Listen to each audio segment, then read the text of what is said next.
All right, the new college football playoff rankings are out, and Ryan, it's looking. Listen, a lot of this is predicated on these next couple of weeks, but a lot of this is looking like if Georgia handles business against Alabama, they very well could play Notre Dame, kind of almost no matter what happens in the first round. Comments?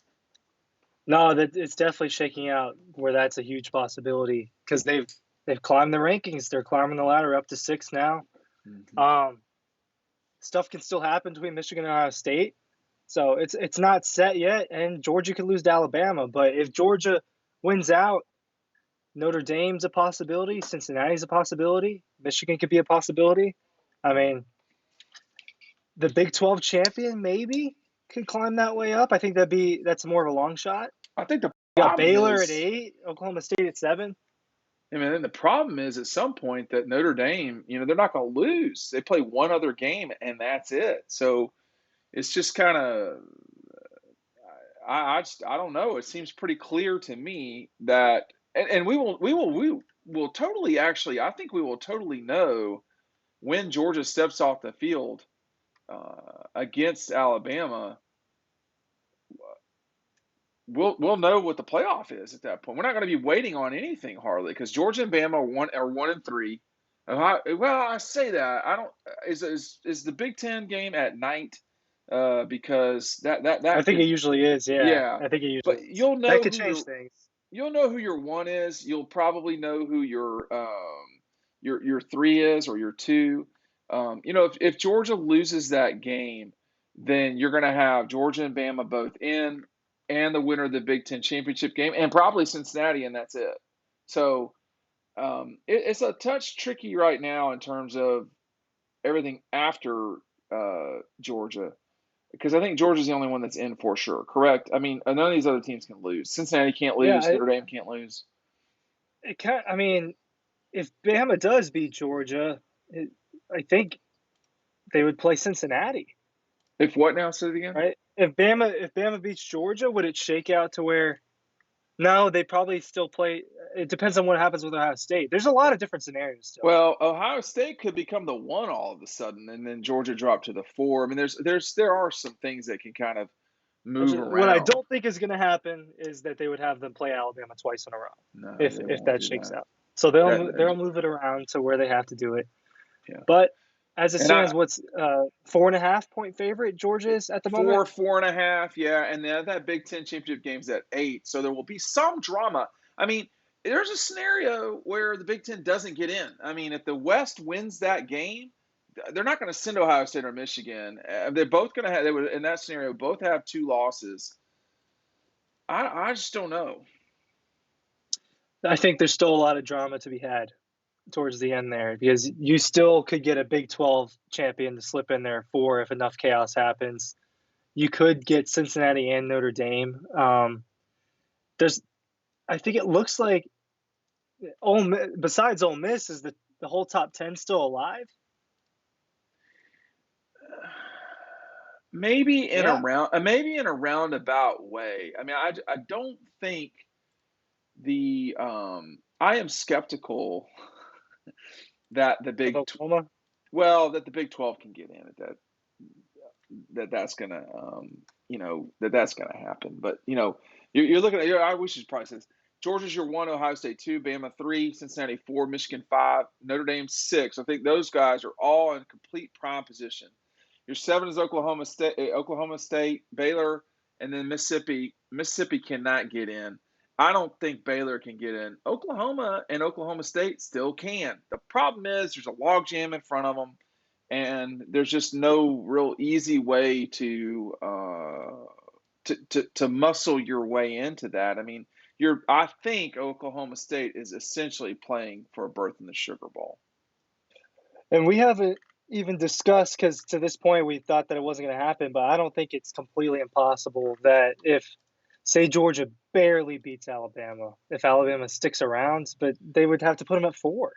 I think it would be really challenging to do that. Yeah, like you I say. I think mean, is there enough chaos that can happen to where well, you Alabama just is one don't of the ever 4 best know. teams? I mean, we can't know. Of course, this is an obvious. This is a Donald Rumsfeld statement, but we don't know what we don't know. And if Georgia wins by 1 over Alabama, and Oklahoma State beats whoever. Let's just say they beat Baylor in a blowout. Um, but Ohio State loses. Then you'd have Alabama with 2 losses. You'd have, let's say Cincinnati loses, which I don't think that's out of the question that they would lose. No, But because they've played shaky at times. well, in those I mean, they championship barely beat Army. games, yeah, the championship games can be the tricky part. Is what I would say. Um,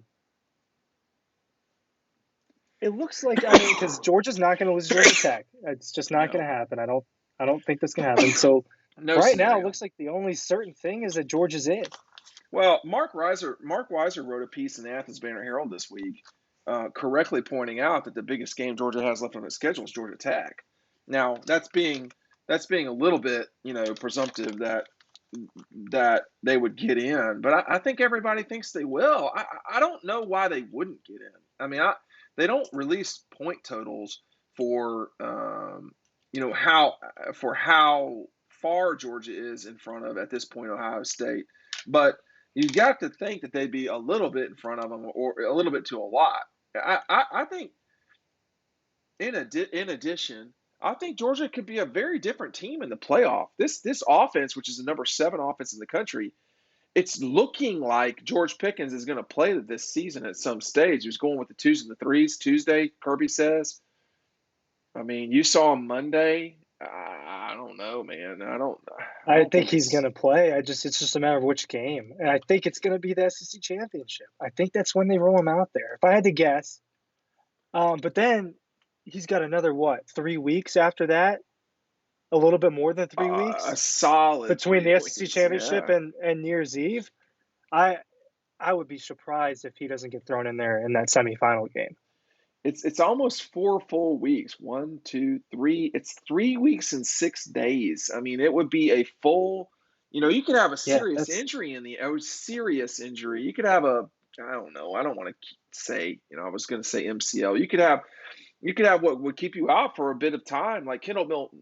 Let's just say he would have gotten hurt in the SEC championship game. Well, he's missing games right now. It goes to reason, and obviously that he would not miss games when they're not playing games. So, he's a guy that they would love to have right now, and they would love to have in the SEC championship games. It looks like he will probably be in that game, but we can't you know talking for about sure. Kendall. Kendall, not Yeah. not George necessarily, but I think the addition Well, of Kendall and George are two different situations, though. I mean, you yes, got totally well.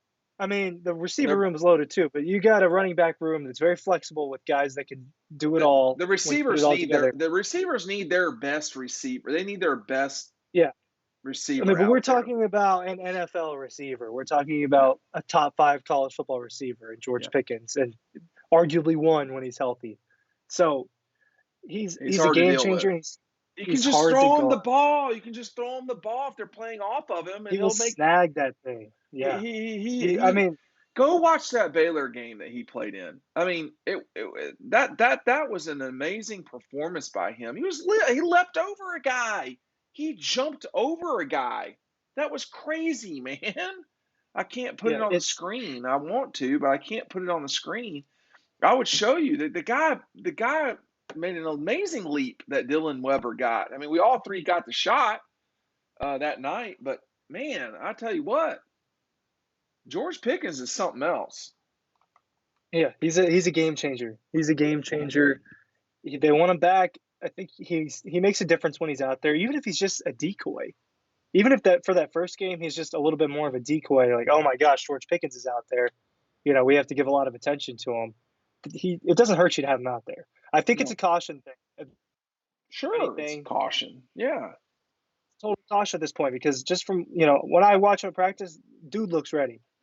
but what I asked Kirby Tuesday was, of course, about this offense is the number 7 offense in the country. This is the most productive Yeah, offense, comparatively speaking, to its peers that they've had in his time. I mean, I think they were the number 14 offense in 18, but that 18 group had some serious freaks out there. The Alabama offense was really good. LSU, Clemson, and the Clemson offense was pretty record breaking. So I just, with all of the trouble, with who's going to start at quarterback, what's going on with this receiver, how long is Darnell going to be out for? They've still managed to score over 40 points a game. I feel like I always have to point this out because I'm just like sort of self-correcting. I thought they would have to score more points on average than they have so far this season, but scoring in college football has regressed. So it's all against what you're dealing with. And this season, it's just, the scoring isn't what it globally has not been what it has been in the past. I mean, Alabama a year ago scored 48.5 points a game. That's a lot of points. What Georgia about this LSU 19? LSU in 19 scored 48.4. The leader right now in college football, Ohio State, scoring 47. But the top 10, number 10 is Oklahoma. They're at 38.9. Let's just see, a season ago, you had Ohio State at 30, a couple points fewer. Well, that's about 4% difference. Well, 4% might not seem like that much, but it kind of is in the grand scheme of things. We came into the season with hopes that this offense was going to be just lighting it up. You thought, oh, when's George Pickens going to play? We thought Eric Gilbert would be out there. We thought it was going to be JT Daniels just back there slinging the ball around. And it's not what it was, but they're still doing a really good job. And what, 40.5 points per game they're at roughly? Yeah. Yeah. I That's a mean, lot of points. well, the And other, but couple it with the defense, 40 points is enough. no More one, than enough. I'm going backwards here. I mean, 13 points a game, that's really good. And just going backwards here over time, I mean, Florida State had the number one defense in 12, excuse me, in 13, and they allowed 12 points a game. Georgia's allowing And what's Georgia seven, averaging? Yeah, 7.5. I mean, they're not, we're just not living in, I mean, this is just a different space that we're talking about here. I mean, okay, so in any business, things are on the margin. Whether you're talking about, you know, this is a business, I would say, but whether you're talking about football or you're talking about Apple, and if Apple had the capability to create more revenue on the top line, and Georgia's doing that right now, they're scoring 40.3 points a game versus last year they scored 32. So you're talking about 8 points right there. And then this season, you're talking about a scoring defense that is at 7.5. A season ago, they were at 20. Bro, that's 13 there plus the 7 or 8 or whatever it was. You're talking about 3 touchdown difference in margin. That's not nothing. That's a ton. You're playing with 21 points. yeah. It's I mean, that's a I'm huge not so difference. worried. I mean, it's different. We got used to the high flying offenses the last couple of years, and Ohio State has that to a degree this year. That's the most interesting matchup I think can happen in college football this year will be Ohio State, Georgia, and it very well could, Right. whether that's in the semifinal or the championship. But no, we got, you had Clemson 18, LSU 19, and Alabama 20. The last 3 years, we saw special offenses, and we got accustomed to that. And then you see the number one team this year, total opposites, the defense. But people don't recognize But 40 the points off per game is a lot. yes, the offense is not bad. No, they're not bad. They're not bad. And the defense scores too. Some of that are Yeah, a couple defensive touchdowns. yeah. But points are points. Give me points if you want to win. So, Yeah, I mean, as you want to Fletcher talk? as Fletcher Page would say, Is I that something like Fletcher point. says? I like points. But go ahead. Go ahead. I agree with him there. I agree with him there. Your other question to Kirby, fried turkey. Yeah, I mean, That was interesting. Kirby stepping up like a real man and answering the question everybody wants to know. I thought it was interesting how he gave Mary Beth uh, props for uh, for taking in his mother's recipe for stuffing. He said dressing. Excuse me. So He dressing. was calling it dressing. He was Yep, calling it yep. dressing. No, Is I there a want to. difference? Is there? There's a difference for sure. Stuffing is Okay. inside the turkey. That's my understanding. Dressing, you can make dressing on not a stovetop. Well, you could do stovetop, but most people put it in the oven.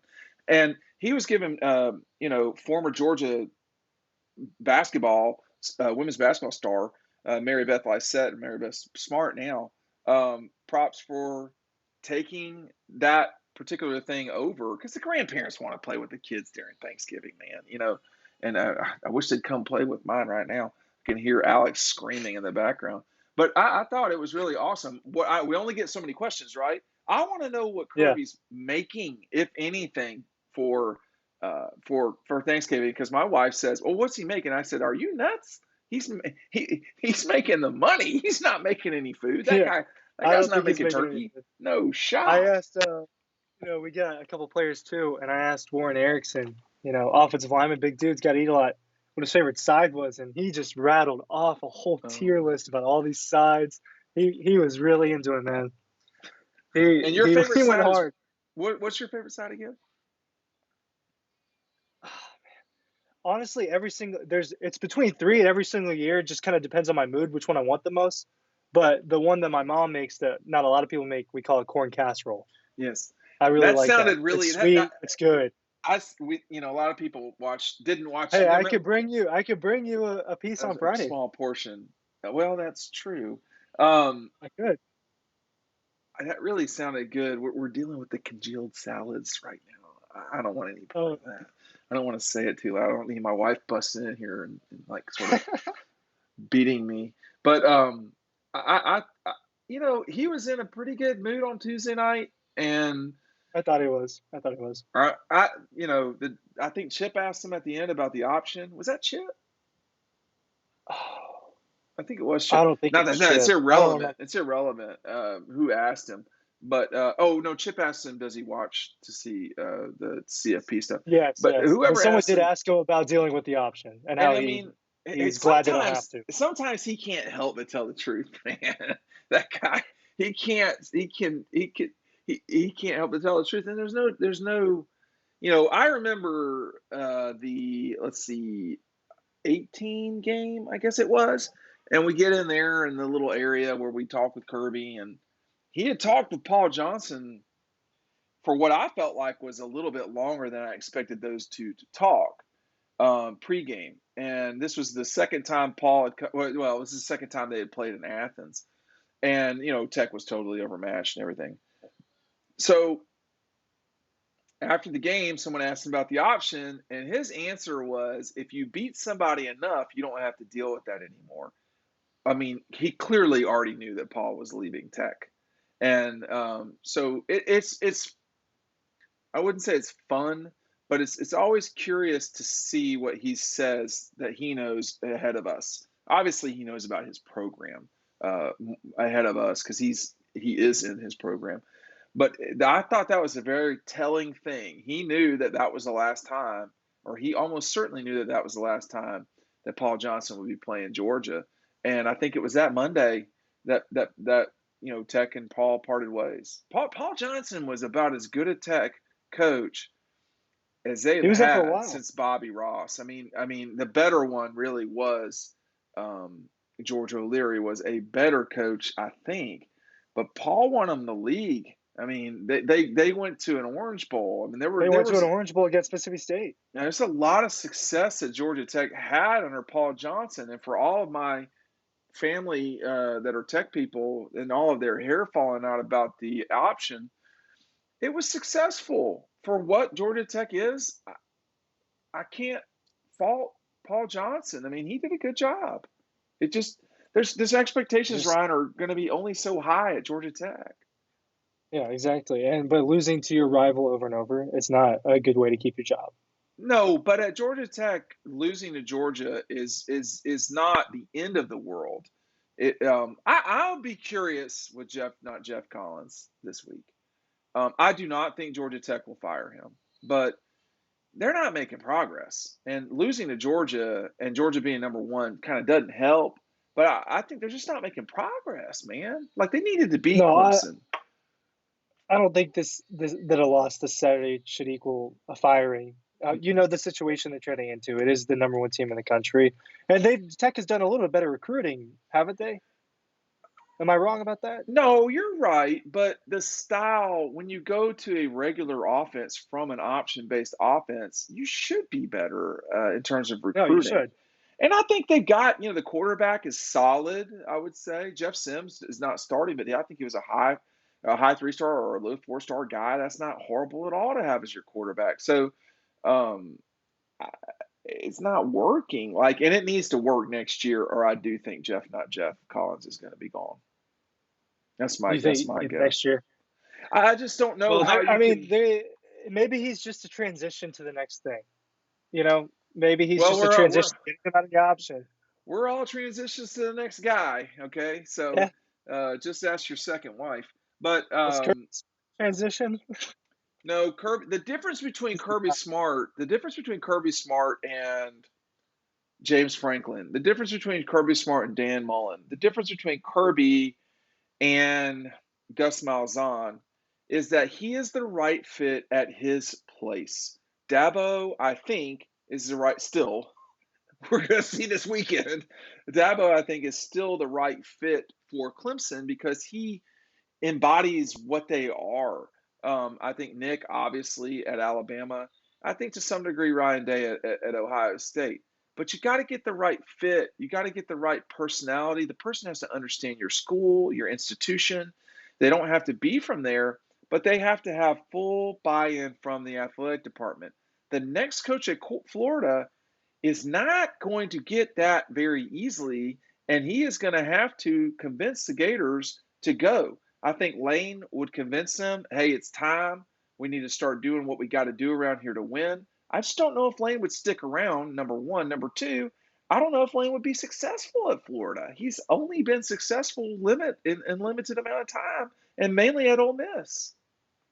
Yeah, I mean, he would be an interesting hire. I think he would make sense. And it would create an interesting matchup every year between Lane Kiffin and Kirby Smart, an offensive versus a defensive minded coach, former Saban disciples. I mean, Yeah. it would be interesting. I don't think that he's a horrible. I mean, is he in the running for that? Do you think? Well, to me, I have some intelligence on this. I don't think Okay. wouldn't call myself the leader in the Florida coaching search, but I think that the two folks now that Franklin has kind of amazingly gotten a bump in salary out of this whole thing. I think you're looking at Lane, and then you're also looking at the Louisiana Lafayette coach who has plenty of experience in the SEC and had some time at Clemson. Didn't work out at Clemson, but Billy Napier. Well, hold on. You cut out during the name. You cut out during the Well, name. I didn't say Billy Napier's name, but Oh, you didn't say the name. You didn't say yeah, the name. but I don't know who the right fit is at Florida because Florida is a very difficult fit. That is a brutally difficult job, a much more difficult job than LSU or Georgia. And Georgia has to deal with Florida. Florida has to deal with the dogs.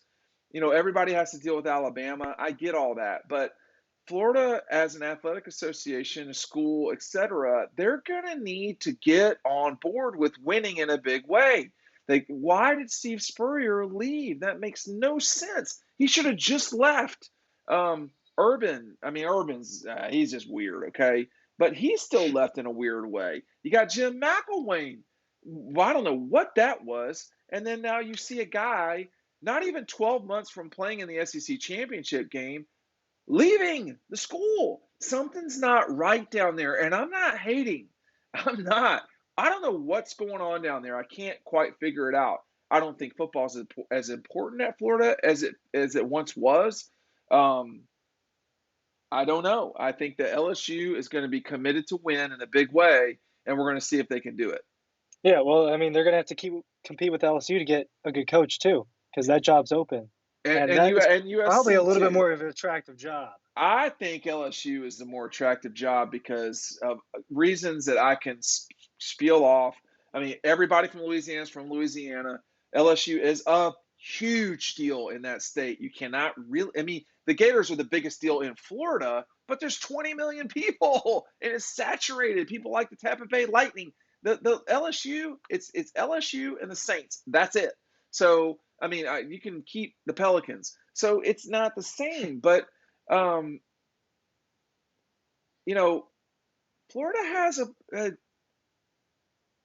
this is, they need to, They have some stuff they need to solve, I and they're think gonna have they to are find the not right guy to do it. committed. They are not committed in a way that they need to be to have success in a league where Georgia is completely committed and Alabama is completely committed. And I'll be honest, the Mississippi schools are completely committed. Um, Looks like Tim, Arkansas is committed. I don't know if Arkansas is. It seems like they're I trending think that they like way. Pittman. Certainly, Texas A&M is committed. I don't think there's any question about that. There's schools, and Tennessee, I think, is trying to figure it out. But this is probably a summer discussion more than anything. Yeah, But it's that time of year. Guys are leaving. There's plenty going on. But with SC, LSU, and Florida out there. Those are some big deal jobs. It's amazing that James Franklin just got 80 yeah, I million was a little. something I saw that. guaranteed, man. I did a double take on that one, That's like and the paying contract's that's through like paying 31. you that's like paying you like $800. That's crazy to me. Okay, I don't think that's crazy at all. I know you don't.